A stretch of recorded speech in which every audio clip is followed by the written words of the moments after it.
Acha que é durão? Então imagine acordar no ano 300 depois de Cristo, no coração da África Oriental. Você não é um rei, nem um comerciante rico. Você é um fazendeiro comum no reino de Axum. O ar é frio, o chão é duro e seu travesseiro é um bloco de madeira entalhado, desenhado especificamente para apoiar seu pescoço e não amassar seu penteado elaborado, que levou horas para fazer. Você sente o peso da noite nas suas pálpebras, mas o frio é um chamado mais urgente. O ar que entra pelas frestas da sua casa de pedra é cortante. Será que você sobreviveria um único dia aqui? Então, já se inscreve agora, deixa o like e comenta de onde você me assiste e que horas são aí. Isso é o que mantém esse canal vivo e cheio de histórias para te embalar até o sono. Agora, respire fundo, ajeite-se onde está e se prepare, porque a jornada desta noite já vai começar. Não há um despertador suave, nem o zumbido do seu celular. O que te acorda é o frio implacável das terras altas da Etiópia. Você está a mais de 2.000 metros acima do nível do mar, e mesmo sendo a África, as manhãs aqui são geladas. A luz que entra é um cinza pálido e doentio, mal conseguindo atravessar a pequena abertura que serve de janela na sua casa de pedra. Você abre os olhos. A primeira coisa que você sente é a rigidez no seu pescoço, cortesia daquele apoio de madeira. Seus ombros doem. Você está deitado sobre uma plataforma de pedra ou madeira elevada do chão, coberta por uma pele de cabra seca e áspera que faz pouco para amortecer seus ossos. A coberta, outra pele, talvez de vaca, é pesada, mas o frio parece atravessá-la. Você mora em um gudum. Não é uma cabana de barro e palha como você poderia imaginar. Axum é um reino de pedra. Sua casa é uma estrutura sólida, de 1 ou 2 cômodos, construída com blocos de granito e basalto cuidadosamente empilhados sem argamassa. As paredes são espessas, o que ajuda a manter o calor da noite anterior, ou o que restou dele. O teto é feito de vigas de madeira grossas, sobre as quais repousa uma camada de terra batida e palha. É resistente contra os ventos e as chuvas, mas não é exatamente um ambiente aconchegante. O cheiro. O cheiro. É uma mistura complexa. Há a fumaça fria e acre da fogueira de ontem à noite, que ainda paira no ar. Há o cheiro de grãos secos, principalmente teff, armazenados em grandes potes de cerâmica em um canto. E há o cheiro inconfundível de animais. Perto da entrada, para mantê-los seguros de ladrões ou hienas, dormem suas poucas cabras e talvez algumas galinhas. O calor corporal delas ajuda a aquecer o ambiente, mas o cheiro de esterco é uma constante na sua vida. Você se senta e o ar que você exala forma uma pequena nuvem de vapor. Sua família ainda dorme ao seu redor. Seus filhos, amontoados sob uma única pele, mal se movem. Sua esposa começa a se mexer do outro lado da lareira fria. Ninguém diz bom dia. O silêncio da manhã é quebrado apenas pelo balido baixo de uma cabra e o som de alguém tossindo, uma tosse seca por causa da fumaça de ontem. Sua primeira tarefa é vital: fogo.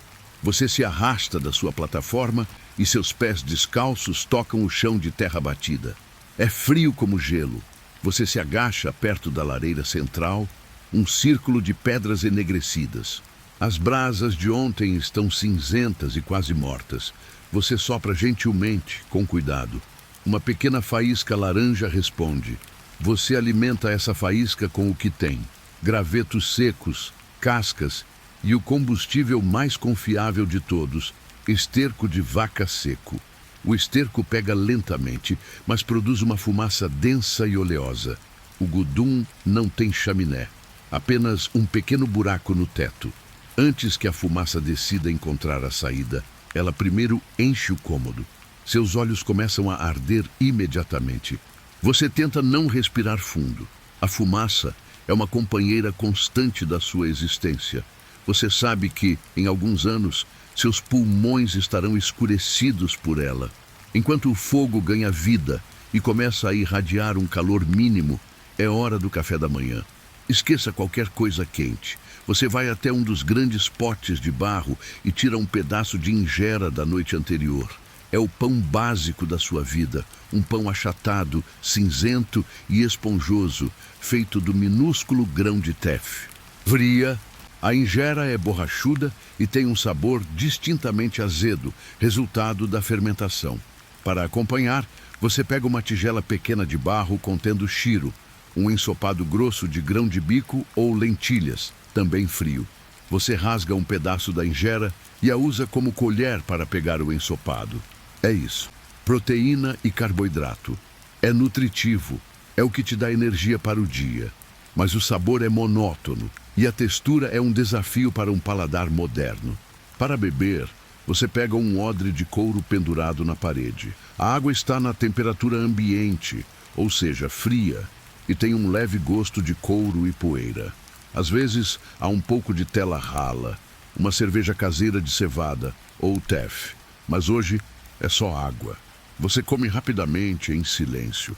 O sol está começando a lançar seus primeiros raios reais e a luz cinzenta se torna um dourado pálido. É hora de se vestir. Suas roupas estão dobradas ao lado da sua cama. Uma túnica simples, quase até os joelhos, feita de algodão grosseiro ou linho. O tecido é áspero contra a sua pele, que já está ressecada pelo ar seco. Você amarra uma faixa de couro na cintura. Nos pés, sandálias de couro cru, com tiras que passam entre os dedos. Você pega sua ferramenta principal, uma enxada de madeira com uma pequena ponta de ferro. O ferro é caro. A maior parte da lâmina é de madeira endurecida pelo fogo. O reino de Axum é famoso por seu trabalho em metal, mas essa tecnologia é cara e muitas vezes reservada para os militares ou os ricos. Para você, um pequeno pedaço de metal na ponta da sua ferramenta é um luxo. Você empurra a pesada porta de madeira da sua casa. O ar da manhã te atinge como um tapa, limpo e frio. Você olha para as montanhas escarpadas ao longe e para o seu pequeno pedaço de terra. O dia mal começou e você já está cansado. Você sai para o ar frio da manhã e a primeira necessidade biológica do dia se apresenta. Não existe um banheiro privativo, nem mesmo um banheiro externo com um buraco. Você se afasta da sua casa e das casas vizinhas, caminhando em direção a uma área designada, talvez um conjunto de arbustos ou uma vala comum a alguma distância da fonte de água potável. Você espera, pelo menos. A privacidade é um luxo que você não entende completamente. Você simplesmente se agacha, exposto ao vento frio que sobe pelas colinas, e faz o que precisa ser feito. Para se limpar, você usa o que a natureza oferece. Um punhado de folhas largas e ásperas, talvez um seixo liso, ou você espera até voltar para casa para usar um pouco da preciosa água da sua jarra. É rápido, desconfortável e totalmente desprovido de dignidade moderna. Você se levanta, ajeita sua túnica grosseira e volta para o pequeno pátio em frente ao seu gudum. Agora, a higiene matinal. Dentro da sua casa, em um grande pote de cerâmica que sua esposa encheu ontem no poço comunal, está a água para o dia. Você mergulha uma cuia de cabaça na água. Ela está gelada, tão fria que seus dedos doem instantaneamente. Você joga um pouco dessa água no rosto. O choque é brutal. Ele te acorda mais rápido do que qualquer café expresso.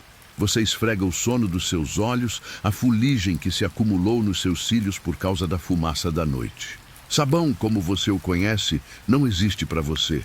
Se você tiver sorte, há um pequeno pedaço de natrão, um sal mineral retirado de leitos de lagos secos, que corta um pouco a gordura, mas, na maioria das vezes, você usa apenas a fricção. Você esfrega as mãos vigorosamente, talvez pegando um punhado de cinzas finas da lareira para agir como um abrasivo, tirando a sujeira e a gordura do ensopado de ontem. Você enxágua as mãos na mesma água fria, sentindo a pele repuxar e rachar no ar seco. É hora de cuidar da boca. Você vai até um canto e pega um pequeno galho. É um miswak, um bastão de mastigar. provavelmente do galho da árvore salvadora persica. Você coloca a ponta na boca e começa a mastigar. A madeira é fibrosa e tem um sabor amargo, quase medicinal, que inunda sua boca. Você mastiga até que a ponta se desfaça em uma espécie de escova de cerdas fibrosas. Então, você começa a esfregar. Você esfrega os dentes, as gengivas, a língua. É um processo mecânico. Não há espuma de menta, apenas o sabor da madeira e o som áspero da fibra contra o esmalte. É surpreendentemente eficaz. Seus dentes, embora talvez um pouco amarelados, são fortes. A dieta de um akshumita comum não inclui o açúcar refinado que destrói os dentes modernos. O verdadeiro inimigo dos seus dentes não é a cárie, mas o desgaste. O pão em gera é moído em pedras de granito, e minúsculas partículas de areia e pedra inevitavelmente acabam na farinha. A cada refeição, você está literalmente lixando seus dentes, desgastando-os lentamente ao longo dos anos. Você cospe as fibras de madeira e enxágua a boca com mais daquela água gelada. Você se sente funcional, não exatamente fresco. O cheiro de fumaça está impregnado em você. Está na sua pele, no seu cabelo, nas suas roupas. O cheiro de suor seco da labuta de ontem ainda está lá, mascarado pela fumaça. Desodorante é um conceito de outro universo. Os ricos, os comerciantes que você verá mais tarde no mercado, eles podem pagar por luxos. Eles podem pagar por pequenos blocos de incenso, como olíbano ou mirra, que são queimados para perfumar suas roupas. Eles podem pagar por óleos importados infundidos com canela ou cardamomo para passar na pele. Você cheira a trabalho, a fumaça de esterco de vaca e a tefe azedo. É o cheiro de casa. E quanto a um banho, você ri internamente da ideia. Um banho completo, com o corpo inteiro submerso, é um evento raro. Talvez uma vez por semana ou menos, você vá até o riacho mais próximo, se houver um, e mergulhe na água fria, esfregando a poeira com a areia do rio. Um banho quente é um luxo quase inimaginável. Exigiria aquecer vários potes grandes de água sobre o fogo, um esforço que consome tempo e combustível precioso, algo reservado para partos, doenças graves ou rituais funerários. Na maior parte do tempo, você vive com uma fina camada de poeira e fuligem. Você olha para sua roupa, a túnica de linho ou o algodão grosso que você vestiu. Você tem talvez duas delas. Esta que você está usando, você já a usa há 3, talvez 4 dias. Lavar roupa é um trabalho de um dia inteiro. É levar o tecido pesado até o rio, encontrar uma pedra chata e bater a sujeira para fora dele. Você usaria um sabão cáustico feito de cinzas de madeira e gordura animal, que deixa o tecido limpo, mas incrivelmente rígido e com um cheiro rançoso. Suas roupas de hoje estão longe disso. Elas são rígidas de sujeira e suor seco, e o linho áspero arranha sua pele. O tecido é funcional, durável, mas não há nada de macio nele. A única parte da sua aparência que recebe atenção meticulosa é o seu cabelo. Você toca sua cabeça. O penteado é complexo, uma série de tranças apertadas ou tufos estilizados, mantidos no lugar com um pouco de gordura animal ou talvez manteiga. Este penteado é mais do que moda. É um marcador de identidade, de status, de tribo. E é por isso que você dorme naquele apoio de pescoço de madeira desconfortável, para preservar o penteado. Você não lava o cabelo com água há semanas. Fazer isso significaria desfazer horas de trabalho. Em vez disso, a higiene do cabelo envolve um pente de madeira ou osso. Você o passa metodicamente pelo couro cabeludo, removendo qualquer sujeira, detritos e, com sorte, quaisquer piolhos que possam ter decidido se instalar. Você pode aplicar um pouco mais de gordura para dar brilho e manter tudo no lugar. Sua pele está seca, seus lábios estão rachados pelo ar frio da altitude, sua túnica está suja e seu corpo cheira a fumaça. Você está pronto para o dia. Você pega sua enxada a madeira já gasta e lisa na sua mão, o pequeno pedaço de metal na ponta brilhando opacamente na luz da manhã. Você dá um aceno de cabeça para sua esposa, que está amarrando um pote de água em suas costas. Ela vai cuidar das tarefas domésticas, buscar mais água no poço, moer mais tefe, um trabalho de horas, preparar a refeira da noite, antes de talvez se juntar a você ou ir coletar lenha. Você sai do seu pequeno pátio para o caminho principal. Caminho é uma palavra generosa. É uma trilha de terra batida e pedras soltas que serpenteia entre os outros guduns de pedra. Você não está sozinho. De outras casas, figuras envoltas em túnicas emergem. Ferramentas nos ombros, baldes nas mãos. É um êxodo matinal silencioso. Ninguém está correndo, ninguém está conversando alto. Há apenas o som de sandálias de couro batendo na poeira e o ocasional balido de uma cabra sendo conduzida para o pasto. A marcha começa, e é uma marcha. Seus campos não ficam convenientemente localizados nos fundos da sua casa. Eles estão a quilômetros de distância, nas encostas das colinas que cercam a cidade de Aksum.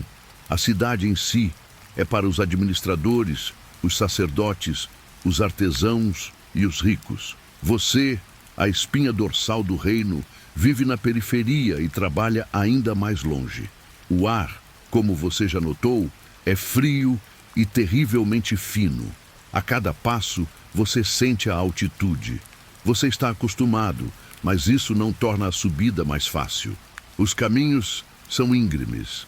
Você se junta a uma coluna lenta de vizinhos, todos indo para seus próprios pedaços de terra designados. Você passa por crianças mais velhas, já conduzindo rebanhos de ovelhas de cauda grossa para pastagens mais altas. Você tem que sair do caminho, achatando-se contra a parede de um terraço, para deixar passar uma pequena caravana de burros.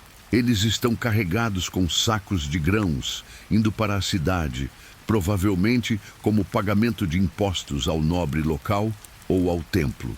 O sol está subindo, lançando uma luz dourada e afiada sobre a paisagem. É de uma beleza de tirar o fôlego, se você tivesse tempo ou energia para admirá-la. Você vê os famosos terraços de Aksum. Esta é uma terra de montanhas íngremes, e para cultivar qualquer coisa, gerações de seus ancestrais literalmente moveram montanhas. Eles cortaram a rocha, construíram paredes de pedra seca e nivelaram pequenos pedaços de terra, criando uma escadaria de campos que sobem pelas encostas.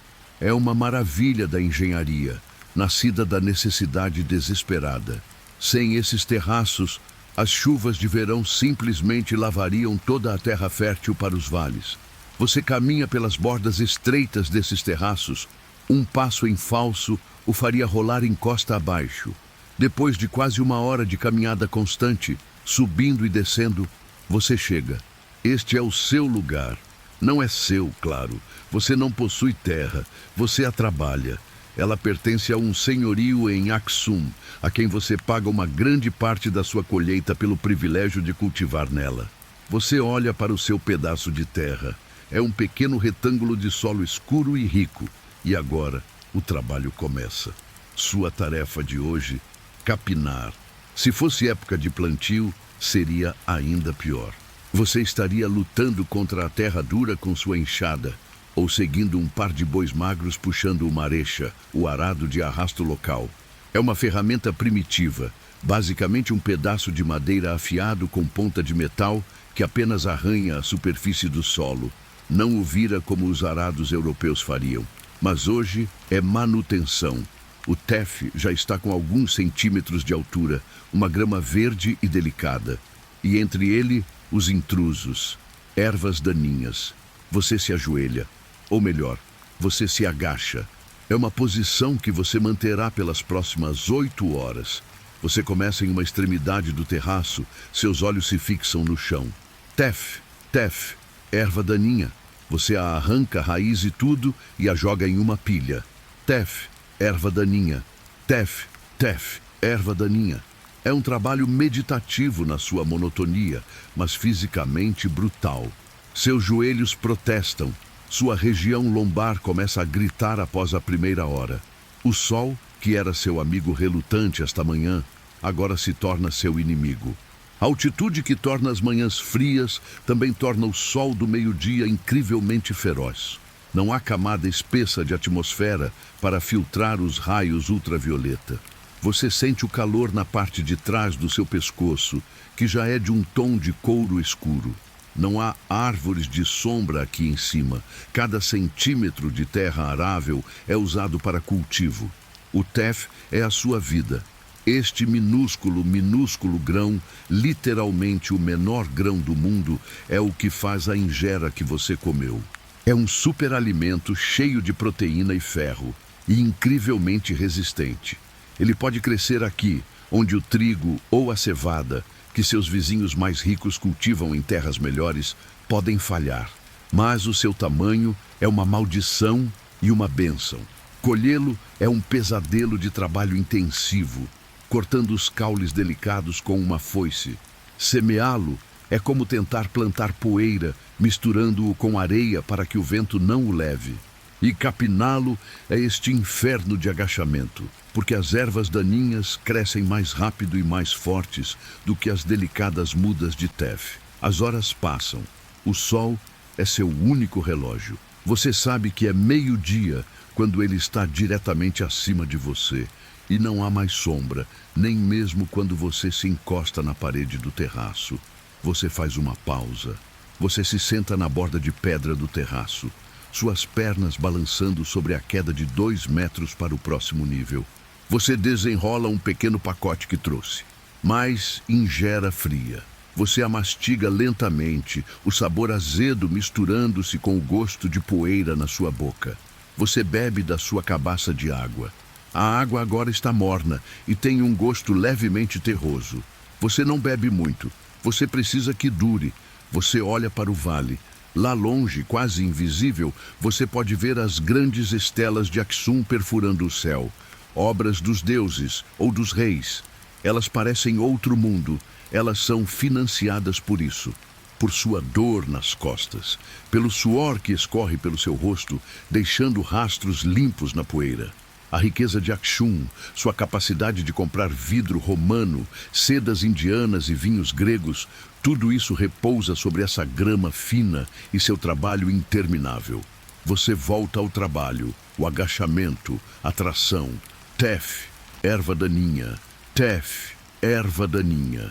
Seus dedos estão arranhados e sangrando levemente por causa das pedras afiadas escondidas no solo.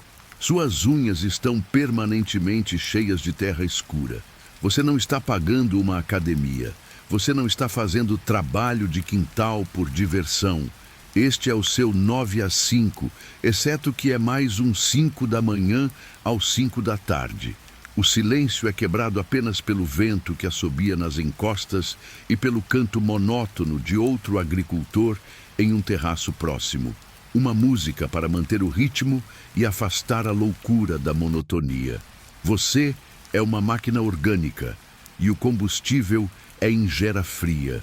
O sol finalmente começa sua descida preguiçosa em direção ao horizonte. O ar começa a esfriar novamente, rapidamente. Seu corpo inteiro dói. Você terminou sua sessão. Você se levanta e suas costas estalam como um galho seco. Você pega sua enxada. Você olha para o trabalho de amanhã. E então você começa a longa marcha para casa. Mas a sua vida não é apenas o ciclo interminável do tef nas montanhas. Ocasionalmente, talvez 2 ou 3 vezes por ano, a rotina é brutalmente quebrada. Hoje é um desses dias. Você não está indo para os seus terraços. Você foi convocado pelo administrador do seu senhorio. Você deve ajudar a escoltar a parte dele da colheita, ou pior, algo muito mais valioso, até o fim do mundo. Você deve descer ao porto de Adulis. A palavra por si só te dá um calafrio, apesar do calor que ela promete. Você se junta a uma longa caravana de outros fazendeiros como você, servindo como carregadores e guardas, juntamente com alguns burros sobrecarregados e os imponentes camelos. A jornada não é um passeio. Leva dias. Você começa nas suas terras altas, frias e familiares, e começa a descer. A cada hora o mundo muda. O ar, que era fino e cortante, torna-se espesso e pesado. A vegetação muda de gramíneas altas e acácias para arbustos espinhosos e, finalmente, para a areia nua e a rocha vulcânica enegrecida da planície costeira. Suas sandálias de couro, perfeitamente adequadas para a terra batida dos seus campos, são uma piada aqui. As pedras são afiadas como navalhas e o chão irradia um calor que você sente queimar através das solas. Você dorme no chão duro, com medo de escorpiões, ouvindo os sons estranhos do deserto.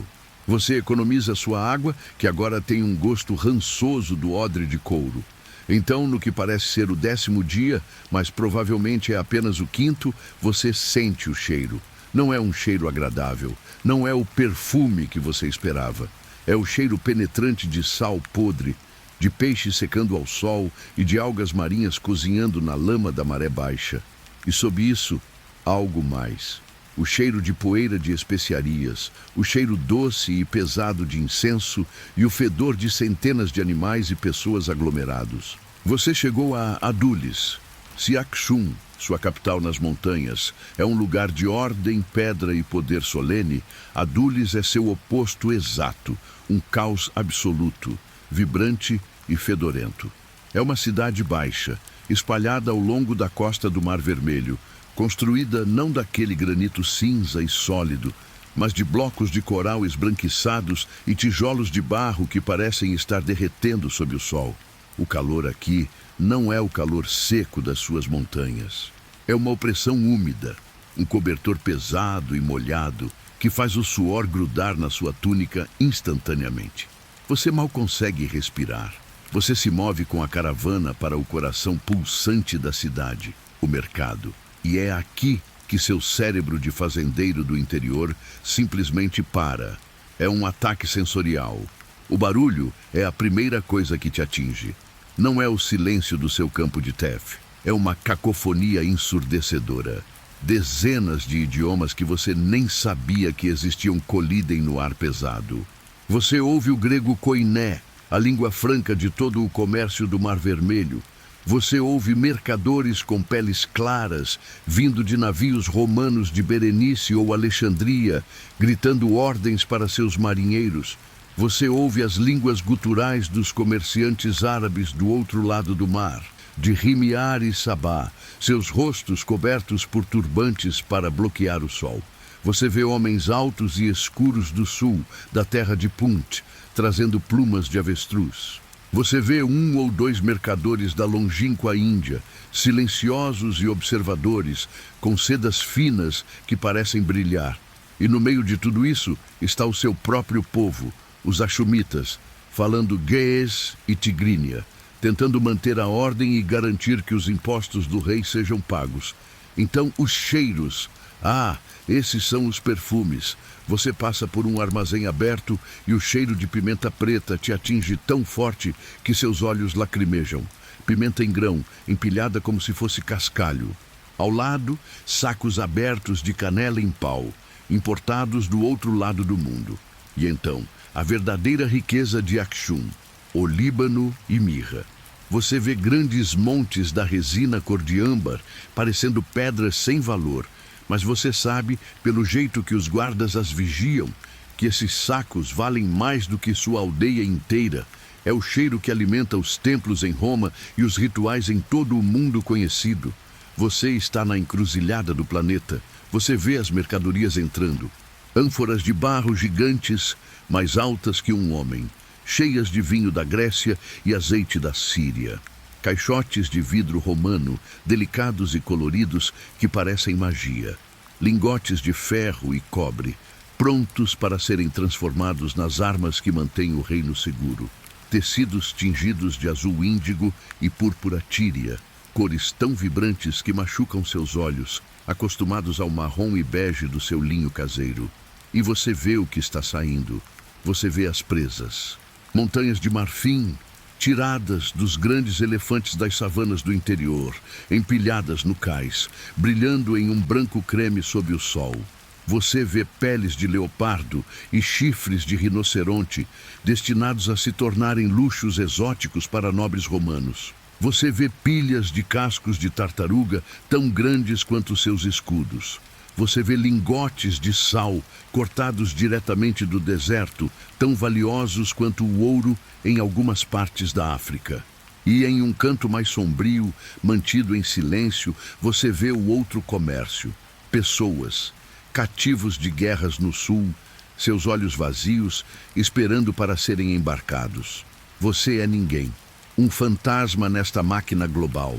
Sua tarefa é simplesmente descarregar os sacos de tefe ou trigo do seu senhorio, entregá-los ao agente comercial dele e tentar não ser atropelado por um camelo mal-humorado ou enganado por um vendedor de rua que lhe oferece água limpa.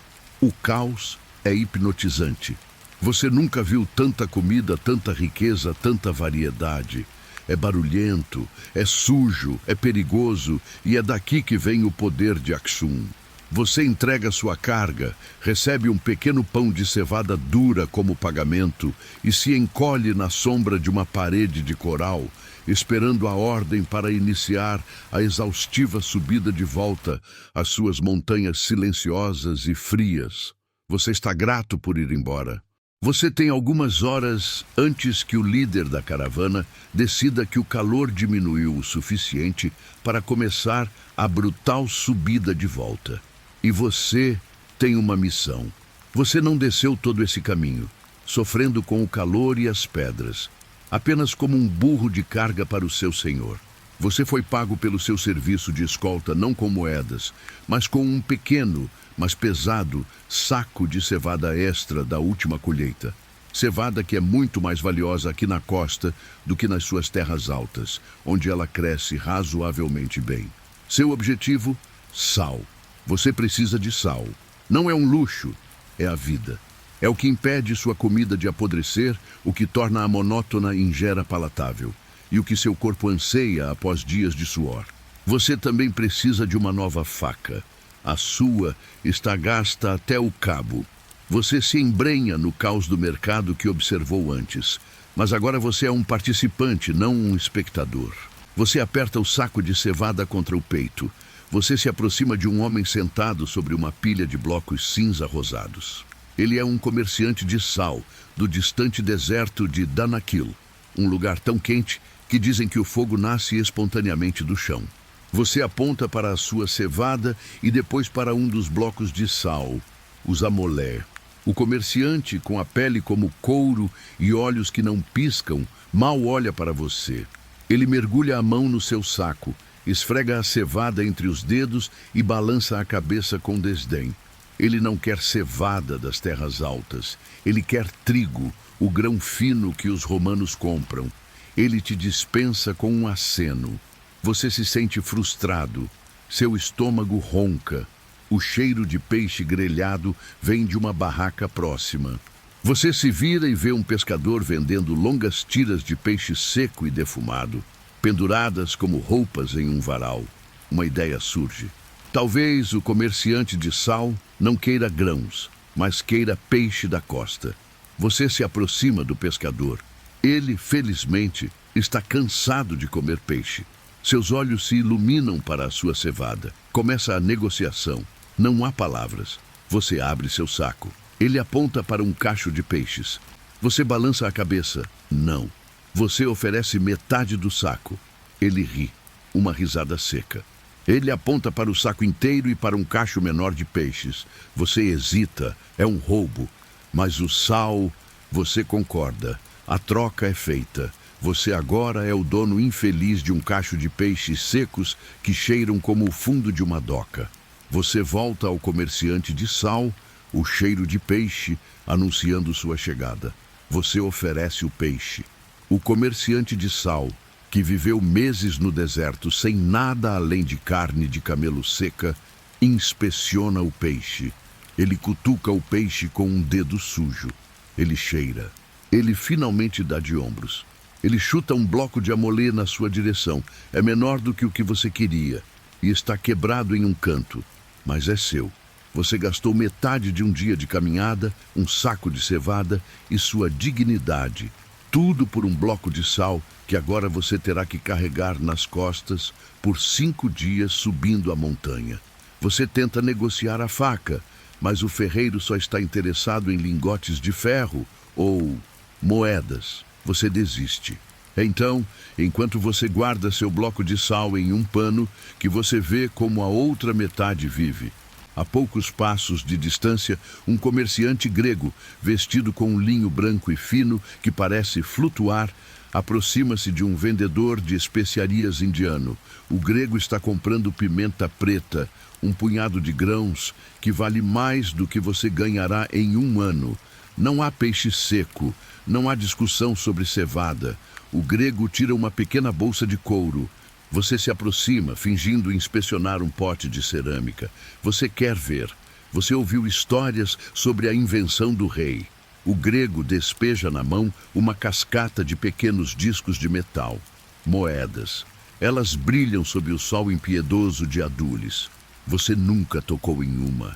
Axum é um dos únicos reinos no mundo, junto com gigantes como Roma, Pérsia e a distante Kushana, que cunha suas próprias moedas. É o que torna o seu rei um igual aos Césares. Você vê a moeda de prata. De um lado, você pode distinguir o perfil do seu rei, Ezana, usando sua coroa alta e elaborada, o cabelo trançado em fileiras rígidas. Ao redor dele, uma inscrição em grego, a língua do comércio. Do outro lado, não há uma cruz. Isso virá mais tarde, em uma mudança que abalará seu mundo. Por enquanto, há o crescente e o disco, os símbolos de Astar e Maren, os deuses antigos. O grego conta algumas dessas moedas de prata. O indiano as morde para testar a pureza e, em 10 segundos, a troca é feita. Um saco de pimenta por alguns discos de prata. Você olha para o seu bloco de sal quebrado que você ganhou trocando grãos por peixe podre. Você sente a injustiça da situação. Você está vivendo no mundo antigo da troca direta, um sistema baseado em necessidade, cheiros e frustração. A poucos metros de distância, o futuro está acontecendo. Um comércio impessoal, rápido e limpo, baseado em um pedaço de metal que só tem valor porque o seu rei diz que tem. Então você vê o verdadeiro poder, o comércio de marfim. Isso não está sendo feito em uma barraca de mercado. Está acontecendo no cais, vigiado por soldados axumitas com longas lanças e escudos de couro. Um agente romano, com sua túnica bordada, está inspecionando uma fileira de presas de elefante, cada uma mais alta que você. Não há prata envolvida aqui. O romano gesticula para seu assistente, que entrega uma bolsa de couro pesada, muito pesada. O agente axumita a abre. O que você vê te cega. Ouro, moedas de ouro axumitas, maiores e mais pesadas, cunhadas com a mesma imagem do rei, mas em metal amarelo brilhante. Ouro por marfim, prata por especiarias. Você fica com seu peixe por sal. Você percebe que existem 2 reinos de Axum, o Império Internacional de Ouro e Prata e o mundo de terra e suor em que você vive. Você amarra o sal nas costas. O peso é esmagador. Você finalmente chega em casa. A longa caminhada de volta dos campos de Tef, desta vez em subida, drenou a última gota de energia das suas pernas. Ou talvez você tenha acabado de voltar daquela jornada infernal de 5 dias para Adulis, com as costas quebradas por carregar aquele bloco de sal. O sol está morrendo, um espetáculo rápido e roxo nas montanhas, e o frio retorna instantaneamente como um predador esperando o sol se pôr. Sua esposa já está no gudum, e o cheiro do ensopado de lentilhas, shiro, da noite, borbulhando lentamente sobre o fogo baixo, te atinge. É o melhor cheiro do mundo. Mas você não pode comer, não ainda. Há uma tarefa, uma obrigação tão vital quanto respirar, que deve ser feita primeiro. Os deuses exigem sua atenção, e eles exigem ser servidos antes de você. Você não vai a um grande templo. Isso é para festivais ou para os ricos. Sua adoração é aqui, no centro da sua casa fumacenta. Em um canto do gudum, há um pequeno nicho na parede de pedra, escurecido por anos de fumaça e fuligem. Este é o seu santuário doméstico. Não há estátuas de ouro, nem ícones elaborados. Há apenas uma pequena pedra chata, talvez um pedaço de xisto liso. E ao lado dela, um pedaço de madeira que você mesmo esculpiu, que se parece vagamente com uma figura humana com um disco acima da cabeça. É o seu foco para Astar, o grande Deus do céu, o Criador, aquele que comanda a chuva e o sol. Sua esposa lhe entrega a oferenda. É uma pequena tigela de barro. Nela há duas coisas. A primeira, uma pitada de farinha de tef crua, tirada da porção que ela passou 3 horas moendo hoje. Essa farinha é a sua vida, é o pão de amanhã. A segunda é uma pequena quantidade de tela, a cerveja caseira, talvez 2 goles. É o seu luxo, a sua única indulgência. Oferecer isso é caro. Não é um gesto simbólico, é um sacrifício real. Você está tirando comida da boca da sua própria família, mas você tem que fazer isso. Você se agacha diante do nicho, o chão de terra batida é frio sob seus pés. Você fecha os olhos por um momento, não em êxtase espiritual, mas em concentração cansada. Você precisa fazer isso direito. Você começa com Astar. Você murmura as palavras, a velha fórmula que seu pai lhe ensinou. Não é uma oração de amor ou gratidão. É um contrato. É uma negociação. Você lembra a Astar da sua devoção. Você lembra a ele que você está oferecendo o seu melhor. E então você pede chuva, mas não qualquer chuva. Você pede a chuva suave da estação certa, a Kirent, que encherá os poços e nutrirá o Tef. Você o implora para não enviar a chuva errada, as violentas tempestades de granizo que podem destruir sua colheita inteira em 10 minutos. Você pede pelo sol, mas não pelo sol escaldante que transforma seus terraços em poeira. Você está pedindo moderação a um Deus que você acredita ser, por natureza, caprichoso e violento. Você borrifa a farinha de tef na pedra chata. Em seguida, Mahrem. Este é um Deus diferente, e o medo que você sente é mais agudo. Mahrem é o Deus da guerra. Mais importante, ele é o pai divino do seu rei. O rei Ezana, lá em seu palácio, afirma ser filho de Marem. É esse sangue divino que lhe dá o direito de governar, de cobrar seus impostos, de enviar exércitos. Marem é o patrono de Aksum. Você agradece a Marem pela força do reino. Você agradece a ele porque os soldados Akshumitas, com suas lanças com ponta de ferro e escudos de couro de rinoceronte, são fortes o suficiente para proteger as rotas de comércio, como a de Adulis, e manter os invasores do deserto longe da sua porta. A sua prosperidade, por menor que seja, depende da fúria de Mahrem, mas é uma oração de 2 gumes. Enquanto você ora pela força de Mahrem, você também ora, em um sussurro mais baixo, para que o olhar dele passe por cima da sua casa. Você ora para que os recrutadores do exército, quando vierem procurar novos corpos para suas guerras distantes no sul, não escolham seu filho, ou você. Você derrama a tela no chão, na frente do nicho. A cerveja escura desaparece instantaneamente na terra batida. Você sabe que seu pequeno ritual é apenas uma sombra do que está acontecendo na cidade. Você, um fazendeiro, faz sua pequena oferenda. Mas os sacerdotes, esses são outra história. Você os vê às vezes, homens com túnicas brancas e limpas, os cabelos elaboradamente trançados, cheirando a olíbano.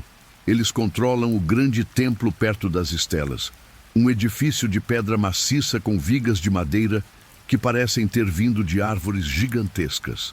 São eles que realizam os grandes sacrifícios. Você se lembra do último festival após a colheita. O som.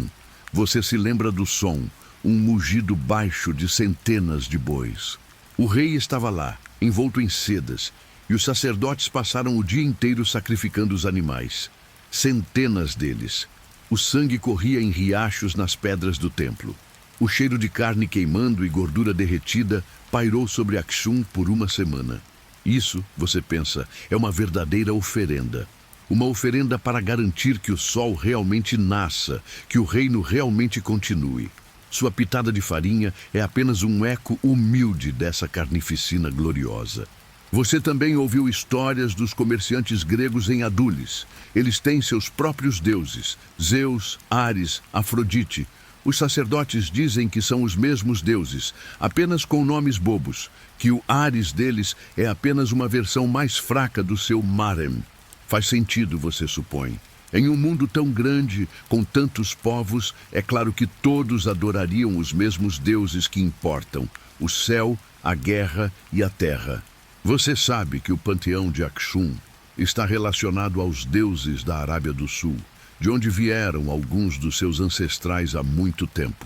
É tudo uma grande e complicada família de deuses, e sua única função é mantê-los todos felizes. Ou pelo menos não ativamente zangados com você. Terminada a oração, você fica de pé. Suas costas estalam. Você se sente mais leve. Não porque você foi tocado por uma presença divina, mas porque você cumpriu sua obrigação. Você pagou seu imposto espiritual do dia. Se a colheita falhar agora, ou se um ladrão levar suas cabras, pelo menos não será porque você se esqueceu de dar aos deuses a sua parte. Você varreu a sua parte da rua cósmica. Agora, finalmente, você se vira para o fogo. Você se senta na sua plataforma de dormir, estende os pés em direção às brasas e acena para sua esposa. Ela lhe entrega uma tigela de barro quente com um cheiro fumegante e um pedaço fresco de injera. Você come. Os deuses comeram primeiro, e agora é a sua vez. Seu corpo está se recuperando daquela jornada exaustiva a Adulis. Você está de volta à sua rotina, o ritmo familiar do Tef, do Gudum e das orações noturnas a Astar. Mas, em uma manhã fria, o trabalho para. Um arauto com uma túnica tingida de açafrão e carregando uma lança com ponta de ferro chega à sua aldeia. Ele não lê um pergaminho. Ele simplesmente grita as ordens do administrador do rei. Hoje, você não trabalhará para o seu senhor. Você trabalhará para o rei. E, por extensão, você trabalhará para o deus Marem. Não é um pedido, é uma convocação. É o corvé, o trabalho forçado que todo homem saudável deve ao reino. Você deixa sua enxada de madeira encostada na parede de pedra, pega sua cabaça de água e se junta à coluna silenciosa de homens que saem da sua aldeia em direção ao coração de Akshum. Vocês marcham para um lugar que você geralmente evita. O Habult Melazo, o campo sagrado das estelas, perto do principal complexo de templos. Ao se aproximar, o ar muda. O cheiro de poeira de granito e suor de centenas de homens enche suas narinas. O som é o que te atinge primeiro. Um tink-tink-tink metálico e penetrante. Milhares de cinzéis batendo em rocha, misturado com o baque surdo de marretas de madeira e os gritos de capatazes. O local é uma colmeia de atividade frenética. Você vê homens em toda parte, parecendo formigas rastejando sobre pedras. Mas não são pedras, são colossos. Você é empurrado para um grupo e levado primeiro à fonte, a pedreira de granito a vários quilômetros da cidade. É aqui que você vê o nascimento desses monstros. Não há dinamite, nem máquinas a vapor. Há apenas homens. Você vê, pendurados por cordas de fibra ao longo da face de um penhasco de granito cinza, dezenas de trabalhadores. Eles estão usando o sol. Eles acendem fogueiras maciças contra a rocha e, quando ela está superaquecida, jogam água fria nela. O choque térmico racha a pedra. Então, eles enfiam cunhas de madeira secas nessas rachaduras e as encharcam com água. A madeira incha, e com um gemido que parece o fim do mundo, um pedaço da montanha se solta. Mas não é assim que as estelas são feitas. Isso é para blocos de construção comuns. Você olha para o outro lado e vê o verdadeiro milagre. Eles não estão cortando blocos. Eles estão esculpindo o obelisco diretamente da rocha-mãe, como um dente sendo arrancado da mandíbula da terra. Você vê uma estela de 30 metros de comprimento deitada de lado, ainda presa ao chão por sua espinha. Equipes de homens estão embaixo dela, em túneis apertados, batendo para cima com cinzéis de ferro, horas a fio na escuridão poeirenta, apenas para soltar a barriga da besta. Você recebe uma marreta de madeira e algumas cunhas de metal. Sua tarefa é simples: bater. Você encontra um lugar na linha e começa. Bater, bater, bater. O ferro macio do cinzel amassa rapidamente e você tem que trocá-lo. O pó de granito entra em seus olhos, em sua boca, reveste seus pulmões. É o trabalho mais entediante e fisicamente exaustivo que você já fez. Depois de dias, ou talvez semanas, o tempo se confunde em um borrão de poeira e dor. A estela é finalmente libertada. Um monstro de pedra único pesando mais de 200 toneladas. Como você move isso? Você ouviu histórias dos comerciantes gregos sobre as pirâmides no Egito. Isso parece mais difícil. A resposta, você descobre, é força bruta, paciência e uma quantidade absurda de corda. A estela é cuidadosamente manobrada, usando alavancas de madeira gigantescas para cima de um trenó. Este trenó não é algo que você puxaria com um boi. É uma estrutura maciça de troncos de árvores, grande o suficiente para conter um pequeno navio. E sob o trenó, uma cama de rolos de madeira. Troncos perfeitamente redondos, lubrificados com gordura animal para deslizarem. E então você é apresentado à sua nova ferramenta, a corda. Não é uma corda, é um cabo, grosso como a sua coxa, tecido de papiro, sisal ou couro. O toque é tão áspero que rasga a pele das suas mãos. Você e centenas de outros homens são amarrados a esses cabos principais. Na frente, uma equipe de sacerdotes bate tambores. Não há música, apenas o ritmo. Bum! Você puxa. Todo o seu corpo se inclina para a tarefa, seus pés deslizando na lama que eles criaram de propósito para reduzir o atrito. Bum! Você puxa de novo. A estela não se move. Você puxa por 1 hora. Ela não se move. Então, com um gemido que reverbera em seu peito, ela desliza. 1 centímetro. O dia inteiro você faz isso. Bum! Puxar. Bum! Puxar. É uma procissão funeral de ritmo lento. A jornada da pedreira até o campo das estelas, que você caminharia em 2 horas, levará meses. É uma coreografia de trabalho. Enquanto você e as equipes de tração puxam, outras equipes correm como loucas. Elas pegam os rolos que saem por trás do trenó, correm com eles para a frente e os colocam no caminho, tudo sem quebrar o ritmo. Outra equipe está à frente, nivelando o solo, preenchendo buracos, criando uma estrada perfeitamente plana para esta procissão divina. Um homem tropeça. O rolo passa por cima de sua perna com um estalo doentio. O tambor não para. Bum! O homem é arrastado para o lado, gritando: bum! Puxar! Finalmente você chega ao campo sagrado. O local já está preparado. Um buraco maciço foi escavado no solo, com uma rampa íngreme de um lado e uma parede vertical do outro. A base deste buraco é revestida com lajes de pedra perfeitamente planas. Uma fundação para a eternidade. E agora, a parte mais assustadora: o levantamento. Exceto que você não a levanta, você a tomba. O trenó é puxado até a borda do poço. A base da estela é cuidadosamente posicionada sobre a rampa. O verdadeiro trabalho de engenharia de Akshum.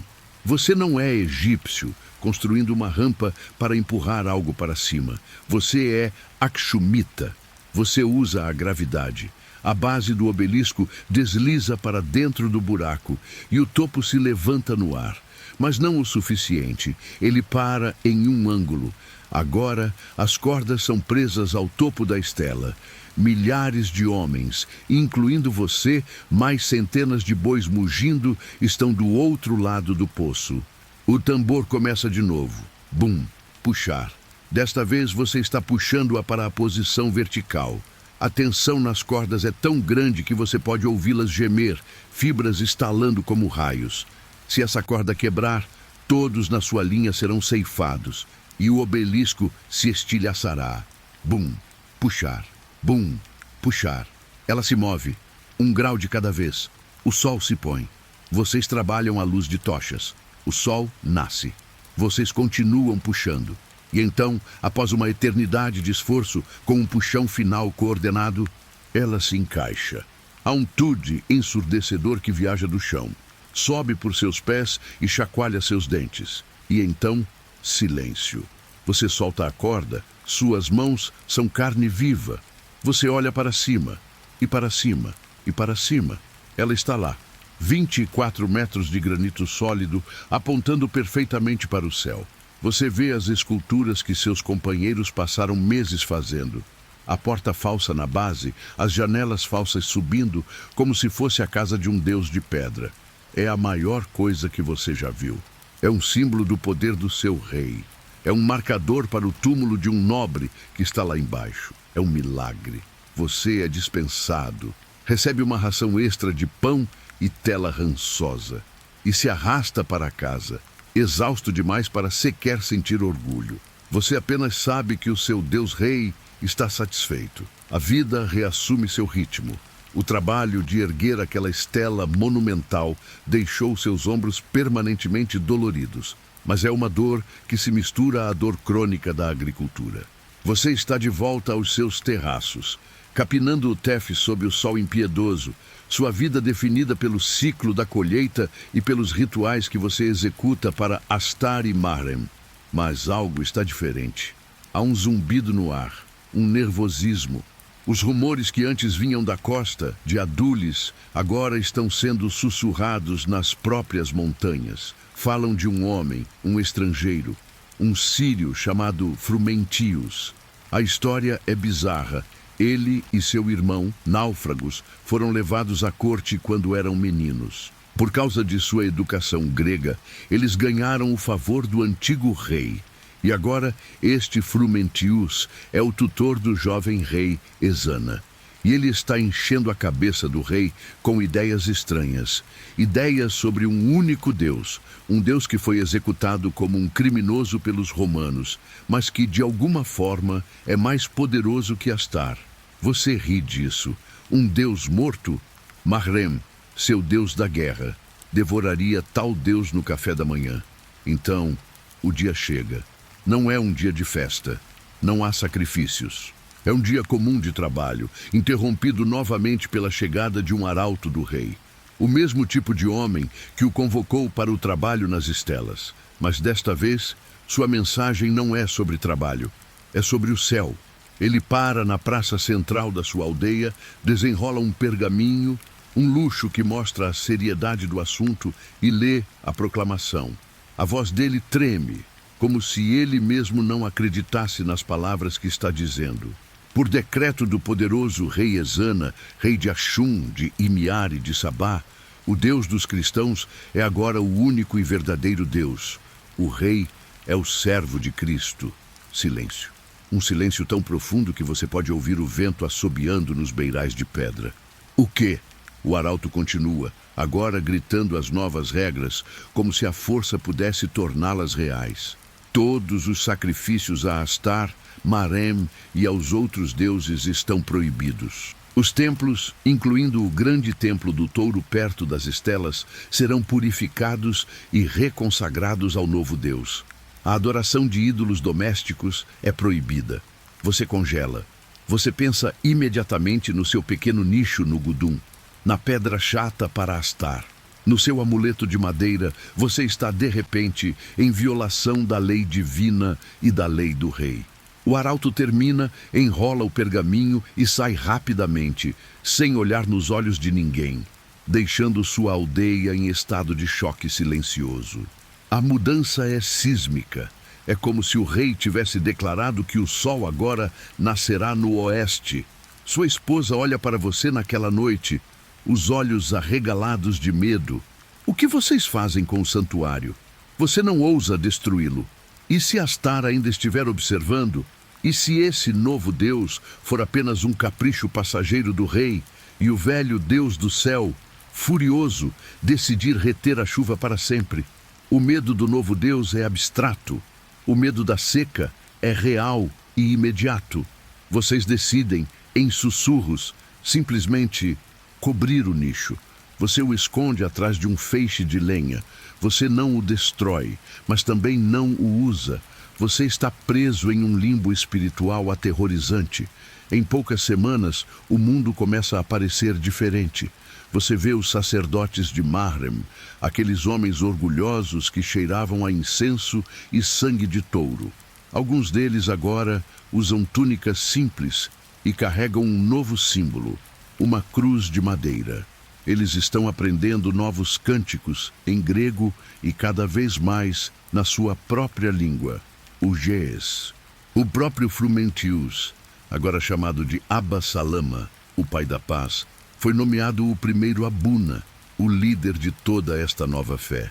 Um estrangeiro náufrago é agora o homem mais poderoso do reino, além do próprio rei.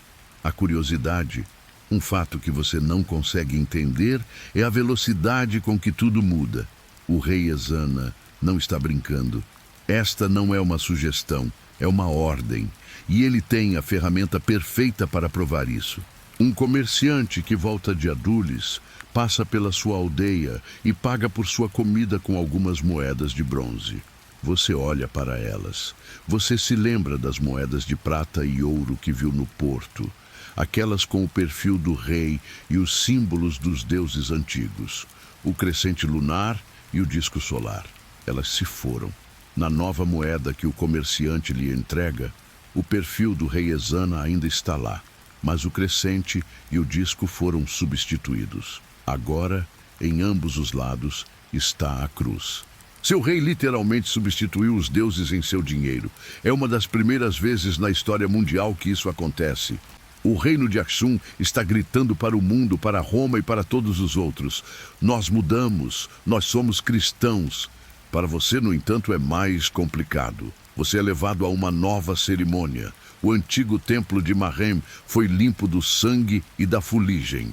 Onde a grande estátua do touro ficava, agora há apenas uma grande cruz de madeira pintada. Um novo sacerdote, um homem da sua própria aldeia, que aprendeu rapidamente as novas regras, canta em uma melodia estranha. Não há tambores nem sacrifícios. Há água. Ele joga água fria na sua cabeça e diz palavras que você não entende. Algo sobre um Pai, Filho e Espírito Santo. Você é informado de que agora você está limpo. Você se sente exatamente como antes. Frio, úmido e confuso. Mas você é prático.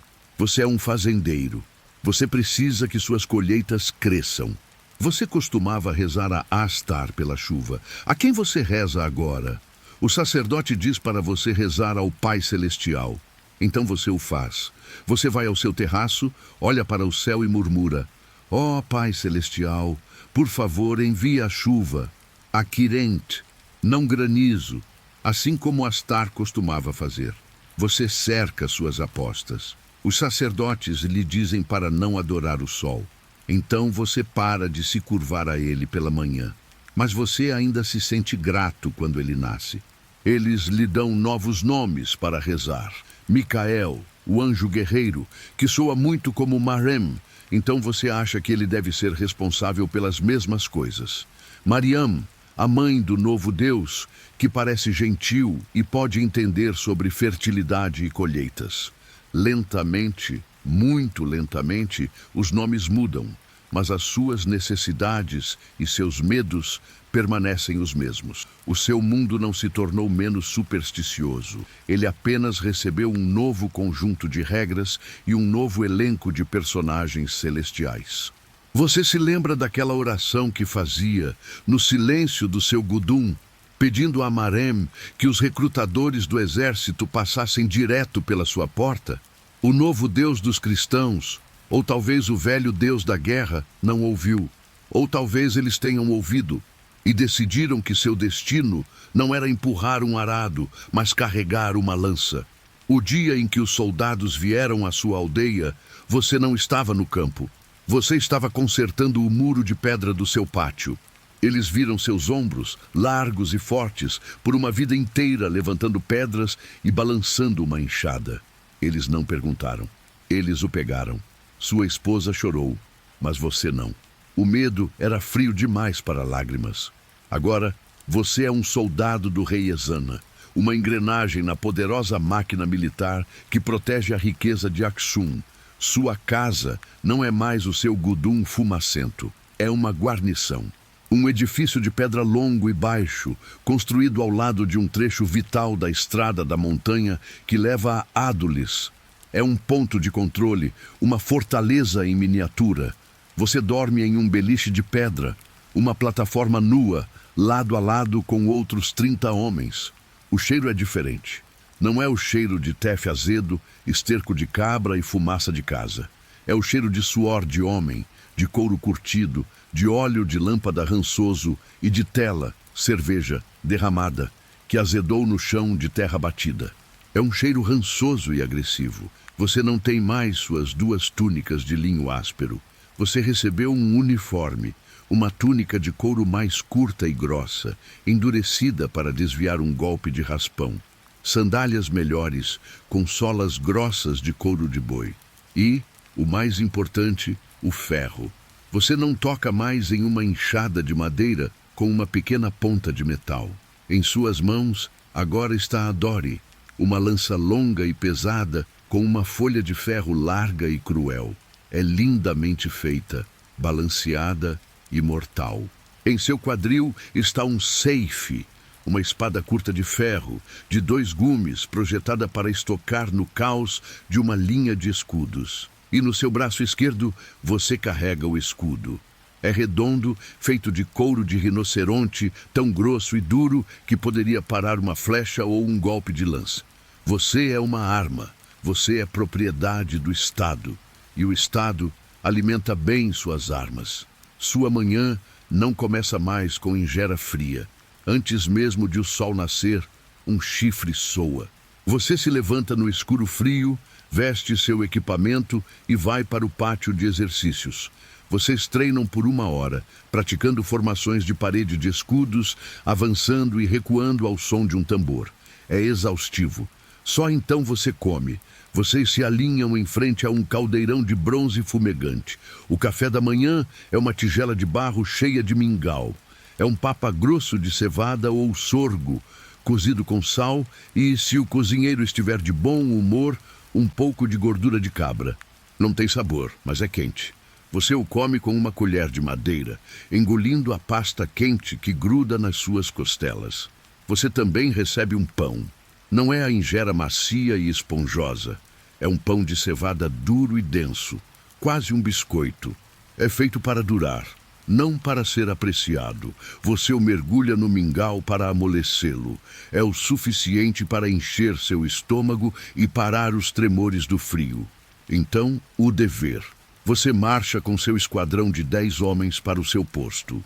Um estreito desfiladeiro na estrada para Adulis. Vocês são o pedágio. Vocês são a segurança. Você passa as próximas 8 horas parado sob o sol. É um tédio que corrói a alma, pontuado por momentos de adrenalina.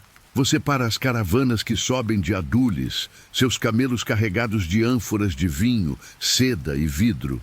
Um escriba com sua paleta verifica os manifestos, enquanto você fica lá, lança na mão, parecendo ameaçador.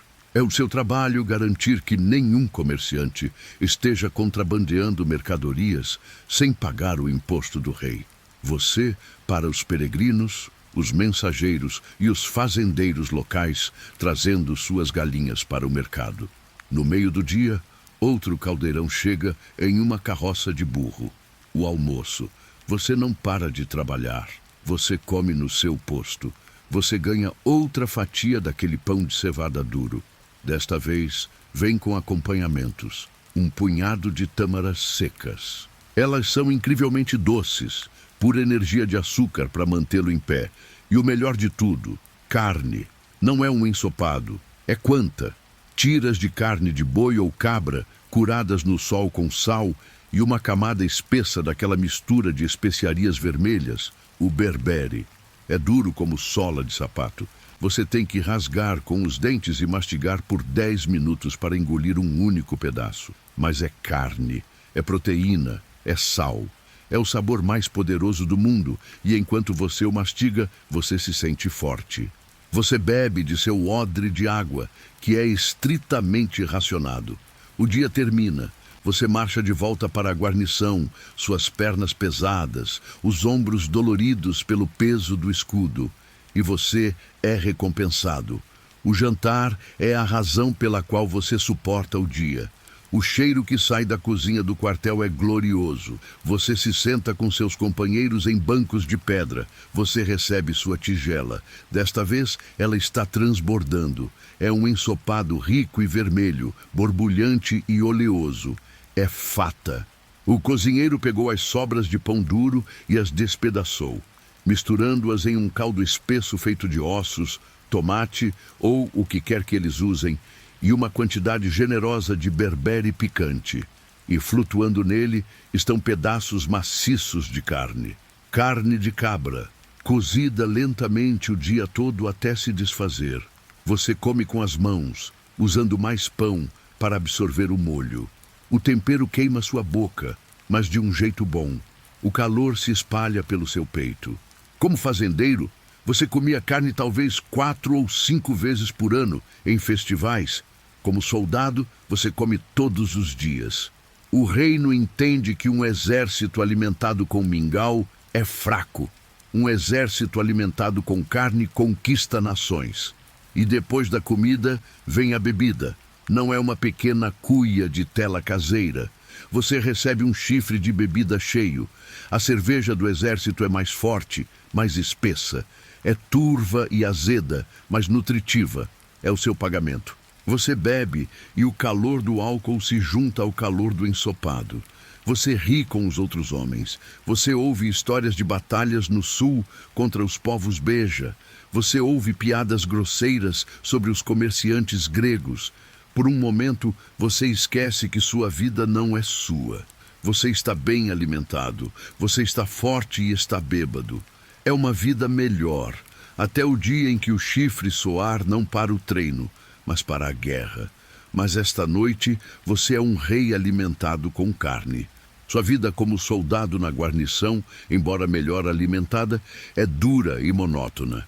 O tédio de ficar de guarda é quase tão ruim quanto a exaustão do treinamento. Mas um dia, seu destacamento é designado para um tipo diferente de dever.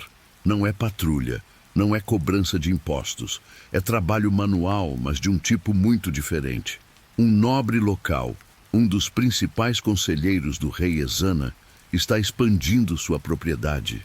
Ele requisitou um esquadrão de soldados, não para proteção, mas como mão de obra confiável e disciplinada para mover bens preciosos.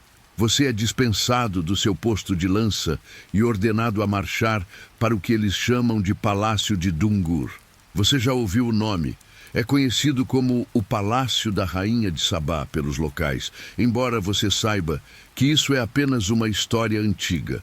É simplesmente o lugar onde os ricos realmente vivem.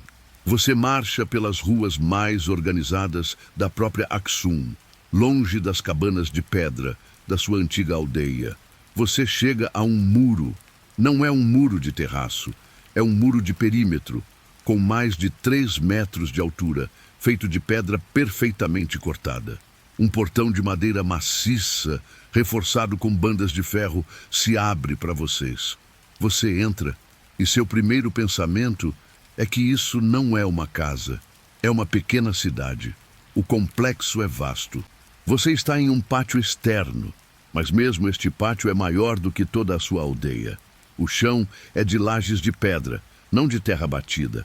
Em um canto, você vê os estábulos. Eles abrigam cavalos, cavalos de verdade, altos e lustrosos, não os burros magros da sua infância. Em outro lado, você vê uma fileira de edifícios menores. Um deles está jorrando fumaça de várias chaminés, a cozinha. Não é um fogo no meio de um quarto, é uma operação industrial. Ao lado, os alojamentos dos servos, mais limpos e mais bem construídos do que o seu gudum. Seu centurião grita uma ordem. Vocês devem carregar caixas de mercadorias importadas, recém-chegadas de Adulis, do pátio de armazenamento para o edifício principal. Você pega uma caixa de madeira. É pesada e cheira a canela e cardamomo. Você a levanta nos ombros e segue os outros em direção ao edifício principal. E então você para. Você já viu as estelas, aquelas obras de deuses. Esta casa, esta vila, parece ter sido construída por pessoas que jantaram com esses deuses. Não é uma estrutura de um andar.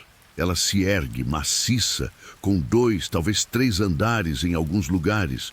Uma confusão de pavilhões, torres quadradas e pátios interligados. A alvenaria é perfeita. As paredes não são apenas de pedra cinza. Elas são rebocadas com um gesso branco e liso que brilha ao sol, intercaladas com vigas de madeira horizontais, o que os gregos chamam de estilo cabeça de macaco. E há janelas, dezenas delas, não apenas buracos, mas aberturas quadradas e graciosas. Algumas cobertas com treliças de madeira intrincadas, outras com painéis de madeira que podem ser fechados contra o frio. Um servo, vestido com linho branco e limpo, faz um gesto impaciente para vocês entrarem. Você abaixa a cabeça e atravessa um portal alto de pedra, e o mundo exterior desaparece. A primeira coisa que você nota é o cheiro. Seu gudum cheirava a fumaça de esterco, animais e tefe azedo. A guarnição cheira a suor e cerveja velha. Aqui cheira a paraíso. Um perfume floral de óleo de lírio paira no ar. De algum lugar profundo lá dentro, você sente o cheiro rico e doce de olíbano queimando. Não é uma oferenda a um deus, é apenas desodorante de ambiente. A segunda coisa é a luz. Está claro, o átrio central está aberto para o céu, mas mesmo nos corredores que se ramificam dele, não há escuridão. Dezenas de lâmpadas de bronze, penduradas em correntes ou em suportes altos, queimam com um óleo limpo, suas chamas brilhantes e firmes, não há mecha fumegante em um pote de barro que você conhece. A terceira coisa é o calor. Não há uma fogueira central fumegante. Em vez disso, grandes tigelas de bronze sobre tripés, braseiros, contêm carvão em brasa que irradia um calor limpo e seco. O ar é quente e perfumado. Vocês caminham por um corredor. Seus pés, calçados em sandálias militares grosseiras, estão fazendo barulho. Você olha para baixo. O chão não é de terra, é um mosaico. Milhares de pequenas pedras coloridas dispostas para formar padrões de animais e formas geométricas. É a coisa mais bonita em que você já ousou pisar. Você se sente como um boi em um santuário. As paredes não são de pedra nua. Elas são cobertas por um gesso liso e pintadas. Você vê uma cena de caça, um nobre em um cavalo, muito parecido com os que você viu lá fora, atirando uma lança em um leão. As cores são tão vibrantes, vermelho, amarelo, azul, que parecem molhadas. Vocês entram na sala de recepção principal e você vê como eles vivem. Há móveis, não apenas bancos de pedra. Há cadeiras altas e graciosas com costas entalhadas. Há mesas baixas, provavelmente importadas do Egito romano, com pernas esculpidas como patas de leão. E no chão, você quase tropeça. Está macio. Tapetes. Tecidos grossos e macios da Pérsia, com padrões tão complexos que sua mente não consegue acompanhá-los. Em um canto, você vê o divã do Senhor, uma plataforma elevada coberta de almofadas de seda e peles de leopardo. É onde ele se reclina. E então você os vê, o nobre e sua esposa. Eles estão em um pátio interno, onde uma pequena fonte, água corrente dentro de casa, borbulha. Eles estão jogando um jogo de tabuleiro, senet, em um tabuleiro de marfim incrustado. Suas roupas, sua túnica de couro, parece uma pele de animal morto em comparação. Ele usa uma longa veste de algodão branco, tão fino que você quase pode ver através dela, bordada com fios de ouro na gola. Ela usa um vestido de seda azul profundo, a cor do céu noturno, uma cor que você nem sabia que existia. Seus cabelos estão presos por alfinetes de ouro. Em seus braços, pulseiras de prata. Em seu pescoço, contas de vidro e cornalina. Eles não olham para vocês. Vocês são invisíveis. Vocês são apenas as mãos que carregam as coisas. Seu centurião late uma ordem. Larguem! Vocês colocam a caixa no chão de mosaico fazendo um som surdo. O servo de linho branco faz uma careta para o barulho. Fora! Ele sibila. Vocês se viram e saem. A caminhada de volta pelo corredor parece mais longa. Você passa por uma porta que leva à área de banho e o cheiro de vapor e óleos perfumados o atinge. Eles têm seus próprios banhos quentes. Você sai para a luz solar ofuscante do pátio externo. O ar parece subitamente mais frio. O cheiro de cavalo e poeira mais forte. Você marcha para fora dos portões, de volta a Aksum Real. Você agora sabe o que está protegendo. Não é apenas o reino. É este mundo de seda, perfume e água corrente. A vida na guarnição, com sua monotonia de guarda e sua dieta rica em carne, continua. Mas então, um dia, você acorda e algo está fundamentalmente errado. Não é o frio habitual das terras altas que arrepia sua pele. É um frio que vem de dentro, do fundo dos seus ossos. Você se senta no seu beliche de pedra e um tremor incontrolável toma conta das suas mãos. Aquele pão de cevada duro da noite anterior parece uma pedra no seu estômago. Você tenta se levantar para a chamada matinal, mas o chão da guarnição, geralmente tão sólido, parece balançar suavemente, como o convés de um navio em Adulis. Seu centurião grita com você, o hálito dele azedo de tela da noite passada, acusando-o de estar bêbado. Mas você não está bêbado, você está doente. Você mal consegue levantar seu escudo de couro de rinoceronte. Na metade do treino da manhã, o mundo se dissolve em pontos pretos e quentes. Você desmaia no pátio de terra batida. Quando você acorda, você não está mais no quartel principal. Você foi movido. Sickness é uma ameaça para a unidade, um fogo que pode varrer o quartel. Você está em uma enfermaria, que é, na realidade, um pequeno depósito de pedra, escuro e isolado. O cheiro é o primeiro a te saudar. É o cheiro azedo de palha velha, vômito seco de um ocupante anterior e o odor metálico de sangue velho.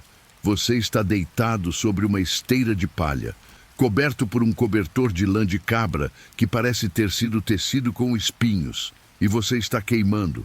Sua pele está seca e quente ao toque, mas você não consegue parar de tremer. Sua cabeça lateja com o ritmo do tambor de treinamento lá fora. A porta se abre, deixando entrar um feixe de luz doloroso. Uma figura entra. Não é um soldado. Ele é um homem mais velho, magro, vestido com um chama branco e limpo, um contraste gritante com a sujeira do seu quarto. Ele carrega uma bolsa de couro gasta e um rolo de pergaminho. Este é o Debtera. Na nova Aksum cristã, ele é um personagem fascinante. Ele não é um sacerdote ordenado que serve na nova igreja, mas também não é um curandeiro pagão. Ele é um homem de letras. Ele sabe ler e escrever em Ge'ez. Ele entende os textos antigos, os movimentos das estrelas e as artes da cura. Ele é o mais próximo que você chegará de um médico. E ele também é, secretamente, um mestre de amuletos e feitiços, uma ponte entre a fé antiga e a nova. Ele não diz nada. Ele se agacha ao seu lado.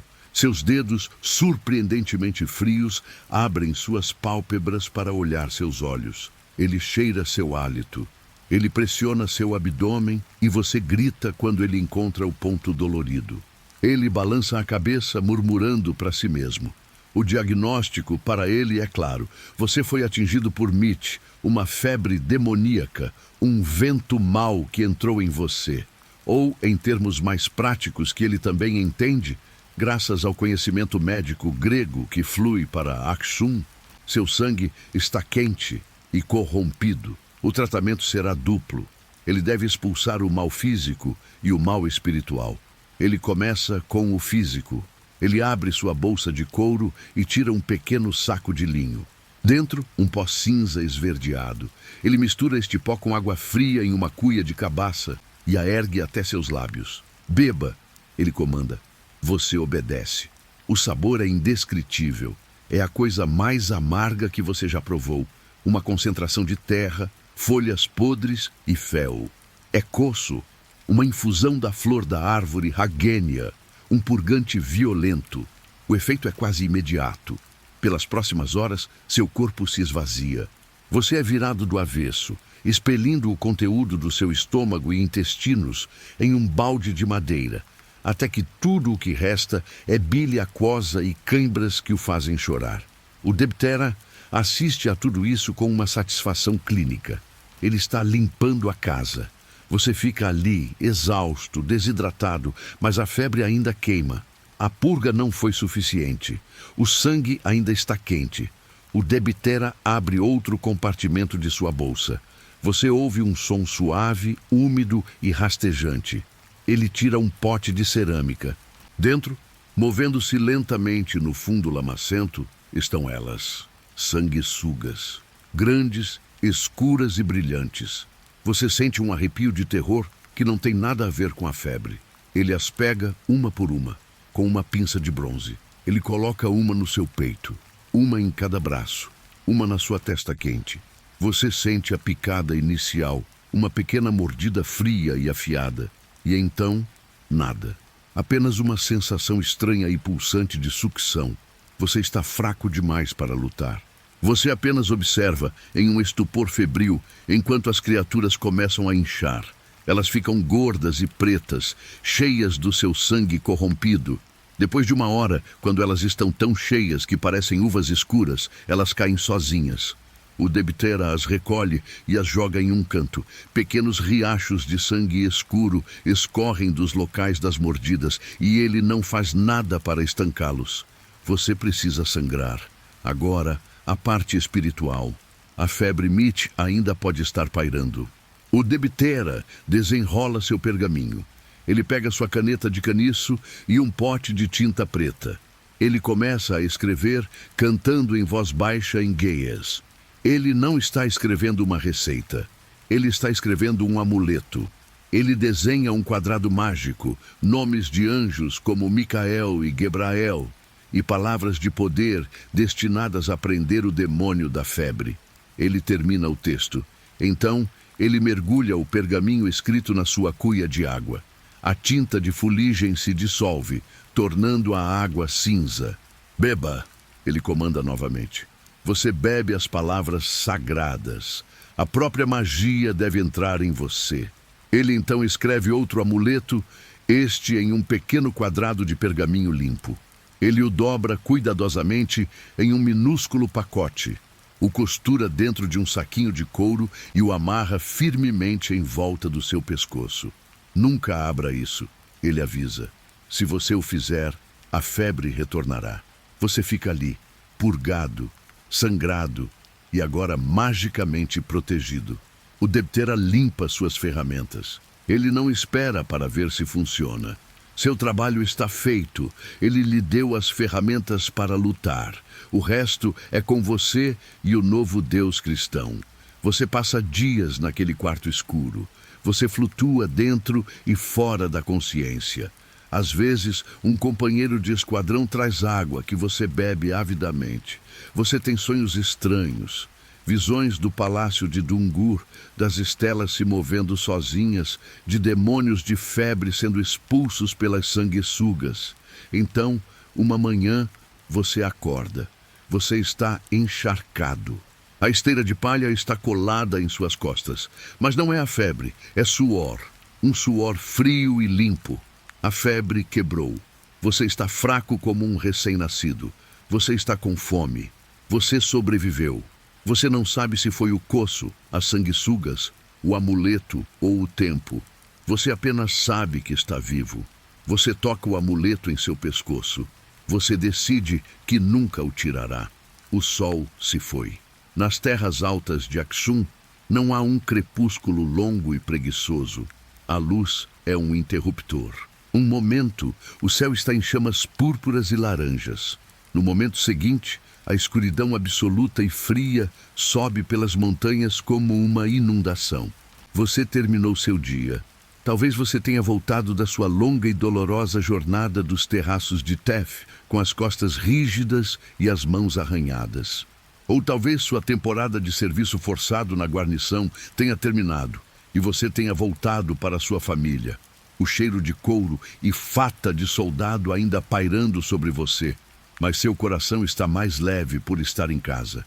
Você empurra a pesada porta de madeira do seu gudum. O contraste com o exterior é imediato. Lá fora é o frio penetrante da altitude. Aqui dentro é o calor, é o paraíso. O fogo, que era apenas brasas cinzentas quando você saiu esta manhã, agora é o coração pulsante da sua casa. Sua esposa o alimentou durante toda a tarde. O gudum está cheio de uma fumaça que não é mais a fumaça fria e acre da manhã. É uma fumaça quente, espessa e deliciosa. Você pode cheirar o esterco de vaca queimando, sim, mas misturado a isso está o cheiro inconfundível do jantar. Seus filhos, que passaram o dia ajudando em tarefas menores, param de brincar com um peão de madeira no canto e correm para você, agarrando suas pernas. Você os afaga na cabeça, sentindo a poeira em seus cabelos. Você se move em direção ao fogo, o único lugar que importa. Você se senta em um banco baixo de 3 pernas, feito por você mesmo, e estende as mãos, sentindo o calor agudo nas palmas das mãos, observando a pele ficar vermelha na luz bruxuleante. Sua esposa está agachada em frente a Mogogô, a grande placa circular de cerâmica que fica sobre 3 pedras na lareira. Ela está fazendo a injera. Você não comerá o pão azedo e frio de ontem à noite. Esta noite você terá um banquete. Você a observa. Ela pega um pouco da massa de Tef cinza e fermentada de um grande pote de barro, a mesma massa que você viu sendo moída há dias, e a derrama em um círculo perfeito na mogogo quente e untada. A massa bate na placa quente com um chiado satisfatório, e pequenas bolhas imediatamente começam a se formar e estourar na superfície. Em segundos, ela cozinha, tornando-se o pão esponjoso e cheio de olhos, que é a sua vida. Ela usa um pedaço de pano para pegá-la, revelando uma parte inferior perfeitamente lisa, e a coloca em uma cesta de palha trançada. O cheiro é azedo, quente e maravilhoso. Ao lado da mogogo, outro pote de barro borbulha vigorosamente. Este é o shiro, o ensopado de lentilhas ou grão de bico que sua família come quase todas as noites. Mas esta noite é especial. Você trouxe para casa um pequeno pacote de berbere do mercado, a mistura de especiarias vermelho fogo que você trocou por alguns ovos. O ensopado não é o mingau marrom e sem graça de sempre. É de um vermelho profundo e rico, oleoso, e o cheiro da pimenta, do alho e do gengibre enche o gudum e faz sua boca se encher de água. Você está com fome. Uma fome que você sentiu crescer o dia todo, desde o seu almoço frio no campo. Finalmente a comida está pronta. Não há pratos individuais. Não há talheres.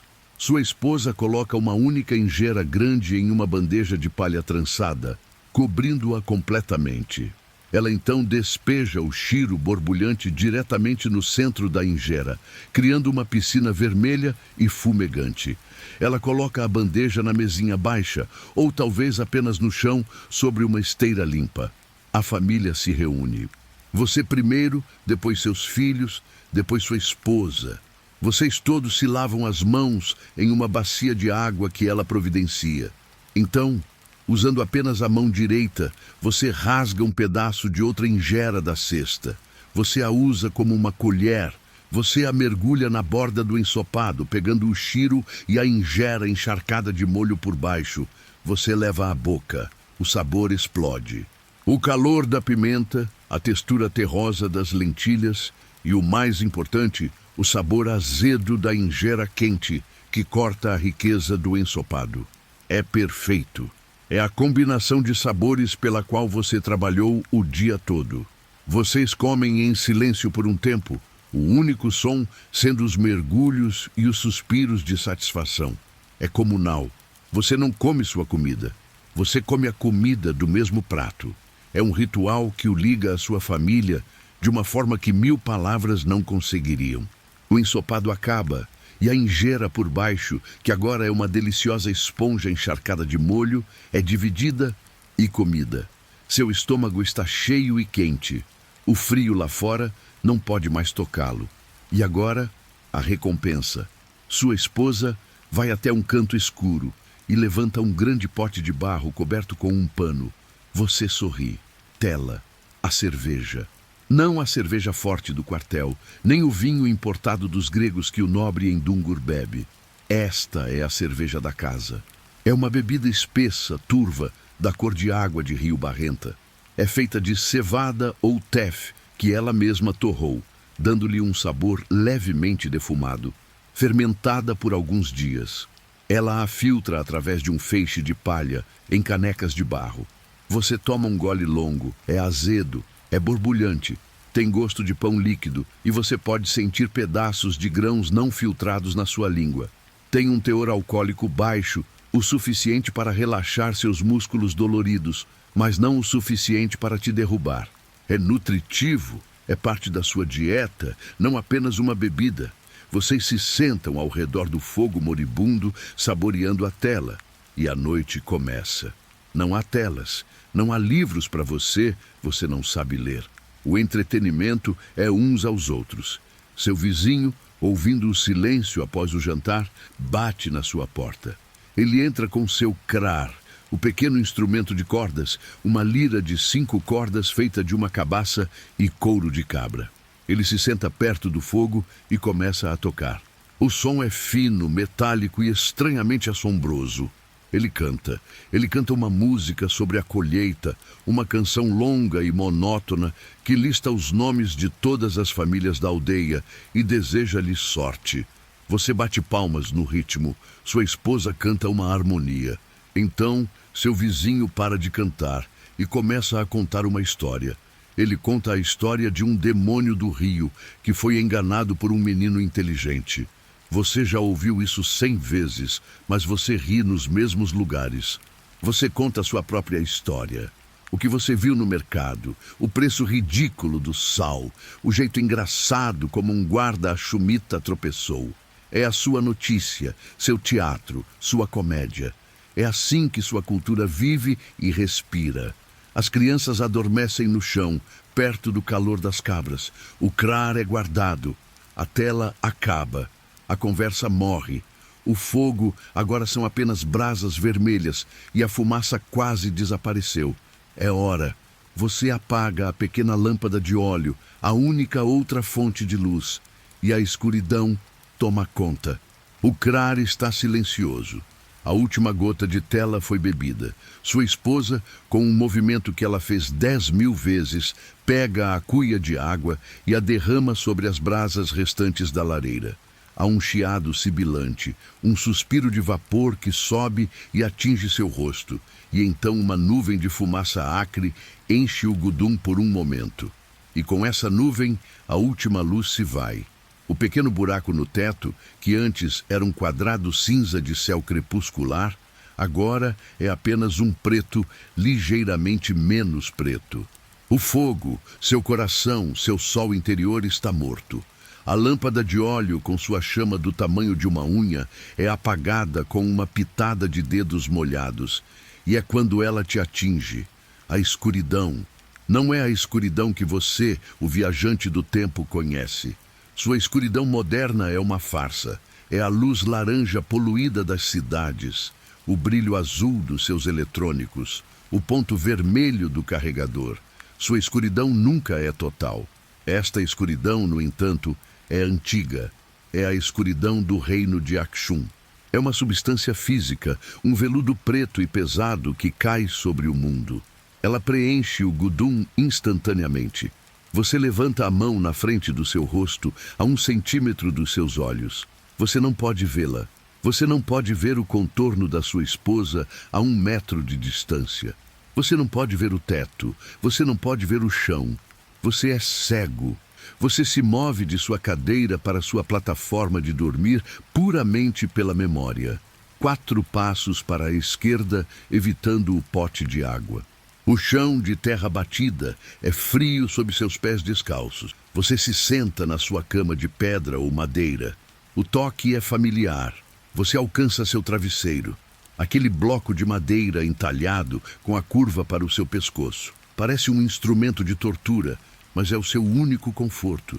Você se deita, seu corpo repousa sobre a pele de cabra. Ela é áspera, ela coça, e ela cheira a poeira e ao leve odor de lanolina do animal. Você puxa a outra pele, a de vaca, sobre você. É pesada, não é fofa. Ela não te aquece, ela apenas aprisiona o calor do seu próprio corpo. E você tem que esperar, pacientemente, que esse calor se acumule. O ar no Gudum é agora tão frio quanto o ar lá fora. O silêncio, assim como a escuridão, é um silêncio que você não conhece. Não há o zumbido de um refrigerador, não há o som distante do tráfego, não há vizinhos assistindo televisão. A cidade de Aksum, um lugar de dezenas de milhares de pessoas, mergulha em um silêncio absoluto que parece o fim do mundo. Mas seus ouvidos, agora que seus olhos são inúteis, começam a se aguçar. O silêncio não é vazio, está cheio de sons. Primeiro, os sons internos, os sons da sua casa. Perto da porta você ouve um barulho de dentes rangendo e um suspiro úmido. É a sua cabra, ruminando sua comida do dia. Você ouve o farfalhar e o estalar de seus cascos no chão de terra enquanto ela se acomoda. Uma das galinhas empoleirada em um canto solta um cluck sonolento. E então, os sons humanos. Ao seu lado, você ouve o padrão de respiração de sua esposa. É profundo e lento. Ela já está quase dormindo. Do outro lado da lareira fria, você ouve o som mais suave, o suspiro de seus filhos, amontoados sob sua própria pele para se aquecerem. Você pode dizer qual deles está resfriado pelo pequeno assobio em sua respiração. Esses sons são o seu mundo. Eles são o som da segurança. Eles significam que o fogo se foi, mas o calor da família permanece. Depois, há os sons externos. O vento. Nas terras altas, o vento nunca para. Você o ouve como um gemido baixo e constante. Ele não bate em janelas de vidro. Ele assobia através das frestas minúsculas entre as pedras do seu Gudum. Ele bate no teto de terra batida com rajadas que parecem um gigante batendo os punhos lá em cima. É um som que o lembra de como suas paredes são grossas e como elas são a única coisa entre você e a noite gelada. E então, misturado ao vento, vêm os sons do perigo. Você se encolhe sob a pele. Você ouve. Lá longe, descendo do vale, um som que faz o sangue nos seus ovos parecer frio. Whoop, um grito que sobe, quebra e se transforma em uma risada maníaca e gorgolejante. Uma hiena, ou talvez um bando delas. Elas estão com fome. Elas estão caçando. Elas estão a quilômetros de distância, mas o ar fino e frio carrega o som como se estivessem no seu pátio. É por isso que suas cabras estão dentro de casa. É por isso que sua porta é de madeira grossa, trancada com uma barra pesada. A escuridão total não é apenas inconveniente. Ela pertence aos caçadores. Você se vira de lado. O apoio de pescoço de madeira é desconfortável, mas você se acostumou. Você prefere a dor no pescoço a ter que refazer seu penteado. Você toca o amuleto em seu peito, aquele que o debitera lhe deu, agora apenas um pedaço de couro liso no escuro. Você murmura uma pequena oração. Você não tem certeza para quem está rezando esta noite. Para o Cristo do rei Ezana? Ou você está sussurrando secretamente para Astar, o velho deus do céu, que você pode ver melhor agora que a escuridão está aqui? Você apenas pede proteção. Proteção contra as hienas. Proteção contra os Mitch, os ventos ruins que trazem febre. Proteção contra os pesadelos. Seu corpo dói. Você sente cada músculo que você usou hoje, desde a subida dos terraços até o balançar da enxada. O frio parece encontrar as rachaduras em seus ossos. Você não está confortável. Você não está aconchegante. Você está simplesmente exausto. A exaustão é a sua verdadeira bênção. É o seu sonífero. Você não se preocupa com o significado da vida ou com o futuro do reino. Você pensa na dor em seu ombro esquerdo e se pergunta se terá que carregar pedras amanhã. Você pensa no sabor daquele cheiro picante e na azia leve que ele lhe deu. A risada da hiena parece um pouco mais próxima agora. Puxa a pele pesada mais para cima, cobrindo seu ouvido. Você foca nos sons internos. A respiração da sua esposa, o suspiro do seu filho, o ranger de dentes da sua cabra. Você sincroniza sua própria respiração com a deles. Você está cansado. Você está tão cansado. A escuridão deixa de ser assustadora. Ela se torna um cobertor. O vento se torna uma canção de ninar. A dor em suas costas se torna uma presença pesada e entorpecente. Você não adormece. Você se entrega. Você afunda na escuridão, caindo na inconsciência, o único lugar onde o trabalho não pode alcançá-lo. Você está dormindo no reino de Aksum. Word count 1058. Dentro da faixa? Se não, ajuste. E assim, o seu dia em Aksum chega ao fim. Você fez o trabalho. Você carregou o peso das pedras, sentiu o sol queimar sua nuca e o frio da altitude se infiltrar em seus ossos. Você provou a ingera azeda e a cerveja tela defumada.